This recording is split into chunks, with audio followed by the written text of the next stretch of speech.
வணக்கம். எல்லாரும் எப்படி இருக்கீங்க? சரி, இந்த ஐப்பசி மாதம் பலன் நம்ம வந்து பார்க்கலாம் எல்லா ராசிக்கும். ஐப்பசி மாதத்தில் என்ன சிக்னிஃபிகண்ட்டான சில விஷயம் இருக்குது. ஏற்கனவே நம்ம பார்த்துட்டோம். சனி பெயர்ச்சி, ராகு கேது பெயர்ச்சி, குரு பெயர்ச்சி பற்றி நம்ம டீட்டெயிலாக பார்த்துட்டோம். பட் இந்த ஐப்பசி மாதத்தில் சிக்னிஃபிகண்ட்டாக சில விஷயம் நடக்குது. என்னன்னாக்கா, ஒன்று சூரியன் வந்து எப்போதுமே ஐப்பசி மாதத்தில் நீச்சல் நிலைக்கு போயிடுவார். ஒன்று.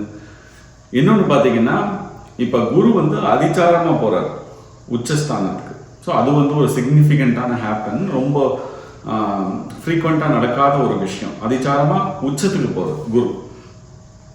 அந்த குரு வந்து உச்சத்துக்கு போகிறது வந்து கரெக்டாக ஒரு 1.5 மாதம் தான் அந்த உச்சத்துக்கு போய் இருப்பார். அதுக்கப்புறம் திருப்பி பேக் டு மிதுனத்துக்கு போயிடுவார். அது ஒரு சிக்னிஃபிகண்ட் விஷயம் ஐப்பசியில். இன்னொன்று வந்து சுக்கிரன் நீச்சமாக இருக்கார். இப்போது நீச்சமாக இருக்கிறது மட்டும் இல்லாமல் சனி பகவான் பார்வை இருக்கு. இது மூணுத்தையும் ஃபோக்கஸ் பண்ணி நம்ம பலன் பார்ப்போம் எல்லா ராசிக்கும். சரியா? அடுத்து சிம்மராசி. சிம்மராசிக்காரங்களுக்கு எப்படி நிறைய பார்த்துட்டோம். என்ன பிரச்சனைகள் நிறைய பேர் எனக்கே சொல்கிறீங்க என்ன நடக்குதுன்னு சொல்லி. அது அப்படி தான் இருக்கும். பட் இந்த ஒரு மாதம் பார்த்தீங்கன்னா ஒரு சின்ன ஒரு அடிஷ்னல் திங் என்னென்னாக்கா, ராசிநாதன் சூரியன் வந்து நீச்சமாவார் இல்லையா? அப்போ நீச்சமாகும்போது இன்னும் உங்களுக்கு அதனுடைய பவர் வந்து கொஞ்சம் கேர்ஃபுல்லாக இருக்கணும் நீங்கள். சரியா? நிறைய ஆதித்ய ஹிருதயம் படிங்க, ஆதித்ய ஹிருதயம் ஸ்லோகங்கள் படிங்க. அப்புறம் வந்து சுந்தரகாண்டத்தில் காரிய சித்தி ரொம்ப இம்பார்ட்டன்ட். சுந்தரகாண்டத்தில் 41st சாப்டர் ரொம்ப இம்பார்ட்டன்ட். அது எதுக்கு படிக்கிறதுனா, அஷ்டம சனி அது ஒரு விஷயம். அப்புறம் இந்த ஜென்ம ராசியில் வந்து கேது இருக்கிறதுனால எப்போதும் தடை இருக்கும் நம்ம பண்ணுற விஷயங்கள். அதோட அஷ்டமஸ்தனி அது எல்லாம் சேர்ந்து இருக்கு முக்கியது. அதை வந்து ஒரு கவுண்டர் எஃபெக்ட் இது. சரியா? 41st chapter Sundarakandam. அதுக்கப்புறம் விநாயகர் அகவல், விநாயகர் பெருமானுக்கு இது அருகம்புல் இதெல்லாம் கொடுத்தா நம்ம இந்த ஒரு மாதம் இன்னும் அதனுடைய எஃபெக்டை வந்து நம்ம கொஞ்சம் பாசிட்டிவாக எடுத்துன்னு வரோம். ஆனால் ஒரு ப்ளஸ் இருக்குது இந்த மாதத்தில், அதையும் சொல்லணும். இந்த குரு அதிச்சாரமாக வந்து உச்சமாக வரார் இல்லையா கடகத்துக்கு, அவர் வந்து சனி பகவானை பார்ப்பார். அதுவும் எப்படின்னா, முதல் ஃபியூ டேஸ் ஐப்பசியில் முதல் 15 நாட்கள் க்ளோஸ் டிகிரிஸில் பார்க்கறதுனால ஆஸ்பெக்ட் வந்து ரொம்ப க்ளோஸாக இருக்குது. அப்படி இருக்கும்போது அந்த அஷ்டம சனியுடைய எஃபெக்டே கம்மியாகும். ரொம்ப வந்து அதில் ஒரு ரிலீஃபே கிடைக்கிற மாதிரி இருக்கும். ஆனால் அதை அப்படியே விட்டுறக்கூடாது. நம்ம அதை இன்னும் என்ஹான்ஸ் பண்ணணும். சரியா? என்ஹான்ஸ் பண்ணோம். சிம்மம் ராசிநாதன் வந்து கொஞ்சம் நீச்சத்தில் இருக்கிறது இதெல்லாம் வந்து பார்த்தீங்கன்னா இன்னும் நல்லா அதை இது பண்ணிங்கன்னா நல்ல பிரேக்காகவே இருக்கும் அது உங்களுக்கு வந்து அஷ்டம சனியிலேருந்து. ஸோ அதெல்லாம் வந்து கொஞ்சம் கேர்ஃபுல்லாக இருங்க.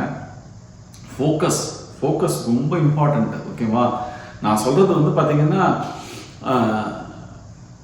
ஒரு நார்மல் பீப்புளுக்கு தான். இப்போ ரொம்ப ஆல்ரெடி வந்து பல விஷயங்கள் அடிபட்டுறவங்களுக்கு ஒன்று தான் என் சஜஷன் வந்து கான்ஃபிடென்ஸ். நம்ம வந்து ஹோப்பை விட்டுறக்கூடாது. ஓகே, நார்மலாக அப்புறம் வேலை பலு இருக்குது, வேலை வந்து தடை இருக்குது, வேலை கிடைக்க மாட்டேங்குது. இந்த மாதிரி இருக்கிற ஒரு பொதுவான ஒரு ப்ராப்ளத்துக்கெல்லாம் வந்து பார்த்திங்கன்னா ஹோப் மட்டும் இல்லை, முயற்சியும் சேர்ந்து அதோட நம்ம வந்து ஸ்பிரிச்சுவல் ப்ராக்டிஸ் அதையும் சேர்த்தோம்னா சிம்மராசிக்காரங்களுக்கு வந்து இந்த ஒரு 1.5 மாத காலம் ஐப்பசி ஃபுல்லாகவே வந்து நல்ல பலன் கிடைக்கும். சரியா?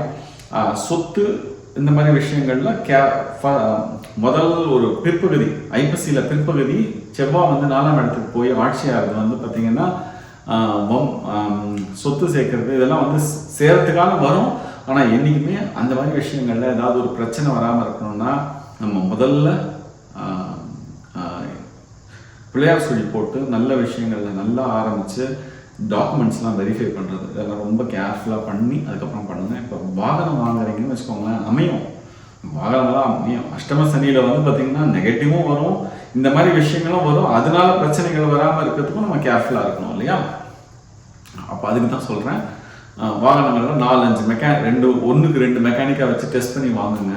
சரியா? குழந்தைகள் படிப்பு அதான் சொல்கிறேன், ஆரம்பிக்கும் போது இப்போ ஒரு நாள் ஆரம்பிக்கும் போதே பேரண்ட்ஸ் வந்து சிம்மராசிக்கார குழந்தைகள் இருக்கும்போது வீட்டில் சூரிய நமஸ்காரம் பண்ணுறது இதெல்லாம் ரொம்ப பெரிய பாசிட்டிவாக இருக்கும். சரியா? இந்த மாதம் எஸ்பெஷலி சூரியன் நீச்சமாக இருக்கிறது, சூரிய நமஸ்காரம் பண்ணுறது, ஆதித்ய ஹிருதயம் மிஞ்சி கூட 5 நிமிஷம் அவன் பழகிட்டீங்கன்னா ஓகேவா? 5 நிமிஷம். சுந்தரகாண்டம் சனிக்கிழமை லீவு தான் இல்லையா எல்லாருக்கும். அந்த சனிக்கிழமை ஈவினிங்கில் சுந்தரகாண்டம் சனிக்கிழமை பாராயணம் பண்ணுறது 41st சாப்டர் படிச்சிங்கன்னா ஒரு நல்ல பீரியட், சரியா, நல்ல ஹோப் கொடுக்குற period. All the best. By.